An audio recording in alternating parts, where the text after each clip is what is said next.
ဒုတိယပိုင်းမှာတော့ဖိုးတရအကျန်းစီတွေနဲ့အတူကန်းသားလိုင်းရဲ့ညာဟာပိုပြီးအေးဆက်တင်မာလာပါတယ်။ပလရဲတွေနဲ့လူမိုက်တွေကြားကကြောင်နဲ့ကြွက်ကစားပွဲကလည်းပိုပြီးပြင်းထန်လာကိုတွေ့ရမှာပါ။ဇလန်လေးမစခင်ကျွန်တော်အကောင့်လေးကို follow လေးလုပ်အသေးလေးပေးခဲ့နော်။ကဲဇလန်လေးဆက်လိုက်အောင်။ကန်းသားကလူမိုက်ကြီးဖိုးတအပိုင်းညွတ်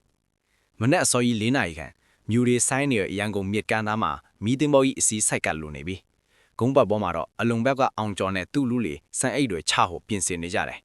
အောင်ကျော်ဆိုလာကလည်းခါမှာဓားမြောင်အမြဲဆောင်ထားတတ်တဲ့သွေးအေးလူမိုက်တယောက်ပဲဟေးကောင်တွေအလုတ်တက်တက်လို့ဒီနေမြေကဖိုးတေတို့နေမြေဆိုပေမဲ့ဒီနေ့ကစပြီးငါတို့ပိုင်ပြီဘယ်ကောင်မှကြောက်မနေနဲ့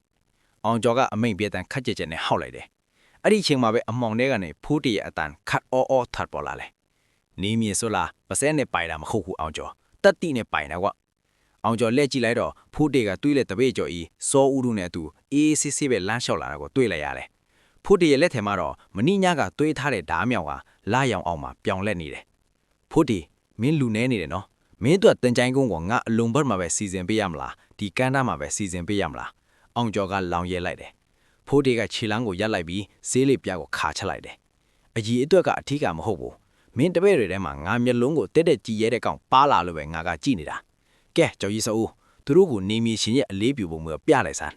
ဖိုးတေရဲ့အမိန်တန်းအဆုံးမှာတော့အောင်ကျော်ရဲ့လူတွေမဲ့ဖိုးတရဲ့လူတွေရုံရင်းဆန်ခတ်ဖိကြပါတော့တယ်တုတ်တွေဓားတွေနဲ့တန်ကြောင်းတန်တွေစူညံသွားတယ်ဖိုးတေကတော့အောင်ကျော်စီကိုတက်တက်ဦးတီပြီးဒိုးဝင်သွားတယ်ဓားချင်းထိခတ်တန်တွေကပတ်ဝန်းကျင်ကိုတုံဟိုင်းစေတယ်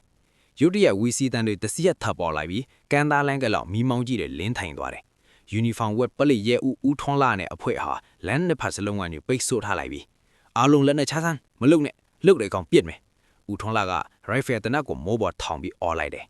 အောင်ကျော်ကပြေးဖို့ပြင်ပေမဲ့ရဲတွေကဝိုင်းထားပြီးတာဒါပေမဲ့ဖိုးတွေကလည်းပြေးဖို့မကြိုးစားပဲအေးအေးဆေးဆေးပဲဓားကိုခါကြတဲ့ပြင်ထိုးထည့်လိုက်တယ်ဟာဟာဆရာထွန်းလာဒီနေ့တော့ခမရတော့အချင်းကောက်ရောက်လာတာပဲဖိုးတွေကပြုံးရင်းပြောလိုက်တယ်ဦးထွန်းလာကဒေါသတကြီးနဲ့ဖိုးတွေစီလောက်လျှောက်လာတယ်ဖိုးတွေဒီတခါတော့မင်းမလွတ်နိုင်ဘူးအောင်ကျော်ရောမင်းရောနှစ်ယောက်လုံးကိုပုံမှန်တွေအများကြီးနဲ့အချုပ်ထဲပို့တင်မယ်ဆရာထွန်းလာခမရအထန်လွဲနေပြီကျွန်တော်ကဒီကောင်တွေမှောင်ကိုပစ္စည်းတွေတင်းနေတာကိုလာတားတာဗျခမရအနောက်ကဂိုတောင်ထုံလုံးထဲကိုဝင်ကြည့်လိုက်ပါအောင်အဲ့ဒါအောင်ကျော်တော့ခွတ်ထားတဲ့မှောင်ကိုပစ္စည်းတွေပဲဖိုးတေကမျက်မှောင်ကုန်းရင်လေတန်ပြောင်းပြီးပြောလိုက်တယ်အောင်ကျော်လည်းမျက်နှာပြတ်ပါတယ်မင်းဖိုးတေမင်းငါ့ကို1600စင်တာလားဦးထွန်းလာကတူတပည့်တွေကိုစစ်ဆေးဖို့အမိန့်ပေးလိုက်တယ်ခဏအကြာမှာတော့ရဲတယောက်ပြီးထွာလာတယ်ဆရာအထေးမှာမှောင်ကိုရွှေနဲ့ငွေအင်ကားတွေအမြောင်များတွေ့ပါတယ်ဦးထွန်းလာကအောင်ကျော်ကိုလက်ထိပ်ခတ်ဖို့အမိန့်ပေးလိုက်တယ်ဖိုးတေကတန်တရားမျက်လုံးနေနဲ့ကြည်ရင်ဖိုးတေမင်းဘလို့သိတာလဲမင်းလည်းဒီကိစ္စမှာပါနေတာမဟုတ်လားဖိုးတေကပခုံးတွန့်လိုက်တယ်ကျွန်တော်ကကန်းနားမှာကြီးတယ်သူပဲဆရာဘသူပါလုံနေတယ်လဲဆိုတာမြေအောက်ကသိတာပေါ့ဒါပေမဲ့ဆရာကျုပ်ကိုဖမ်းကျင်ရင်တက်တည်ရှာအောင်ဗျကျုပ်ကတော့အခုအိမ်ပြန်ဒီအိတ်တော်မယ်ဖိုးတေကလွှဲထွာသွားစင်မှာပဲဦးထုံးလိုက်ရဲ့အတန်းကနောက်ကနေဟိန်းထွက်လာတယ်